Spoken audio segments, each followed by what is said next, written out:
তৃণমূল পাহাড়ে চুরি, সাগরে তৃণমূল সাগরে চুরি। আগে আমরা এতদিন পাকা তৃণমূলগুলোকে দেখছিলাম যে এগুলো চোর, এখন তো দেখছি কচি ডাঁসা যা যা কালেকশন আছে তৃণমূলের সবকটা চোর। একেবারে কচি তৃণাঙ্কুর আর একটার নাম কি বল, কচি প্রান্তিক।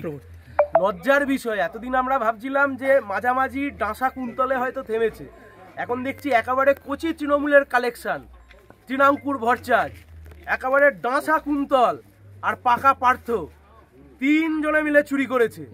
কিন্তু মাথার যে কালীঘাট, আমাদের কত এসব কচি ডাঁসা পাকা সব হলো, কিন্তু এই দিল্লির বিজেপির নেতারা যে কালীঘাটে মমতা ব্যানার্জি তার ভাইপোর মাথায় হাত ছাতা দিয়ে রেখে দিয়েছে, তার বেলায় কি হবে? মাথাটা তো খুঁজে বার করতে হবে। শিক্ষামন্ত্রী গ্রেপ্তার হওয়ার পরে এখন এই চুনোপুটি কচি কাঁচা এসব ধরে কি হবে? কিন্তু পাহাড়েও যে শিক্ষক দুর্নীতি হয়েছে, পাহাড়েও তৃণমূল যে দুর্নীতিতে হাত পাকিয়েছে, তা আজকে দিনের আলোর মতো পরিষ্কার। ভোটের দিন এগিয়ে আসছে, কি বলবেন এই নিয়ে? ভোটের দিন এগিয়ে আসছে, প্রচার আমাদের বাড়ছে।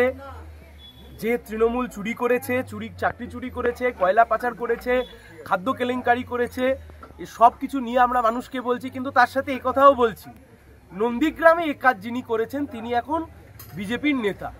পূর্ব মেদিনীপুরে যে কাজ যারা করেছে তিনি এখন বিজেপির নেতা।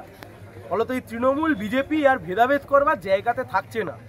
আর তার চাইতে বড় কথা, এই নন্দীগ্রামের মানুষজন বলছে এখন মোহাম্মদপুর পঞ্চায়েতের যিনি প্রধান শেখ সুফিয়ানের জামাই, তিনি বিজেপি নেতা খুনে অভিযুক্ত, পোস্টপল ভায়োলেন্সের মামলা আছে তার নামে। তাকে মোহাম্মদপুর পঞ্চায়েতে বিজেপি সমর্থন দিয়ে তাকে পঞ্চায়েতের প্রধান বানিয়েছে। আমরা বিজেপির কর্মীদের উদ্দেশ্যে বলছি, চোখ খুলে তাকিয়ে দেখুন, শুভেন্দু বাবুরা আপনাদের জীবন নিয়ে ছেলে খেলা করে নিজেরা নেতা হচ্ছে, আর আপনাদের কর্মীদেরকে যারা খুন করছে তাদেরকেই আবার প্রধান বানাচ্ছে এই শুভেন্দু বাবুরা।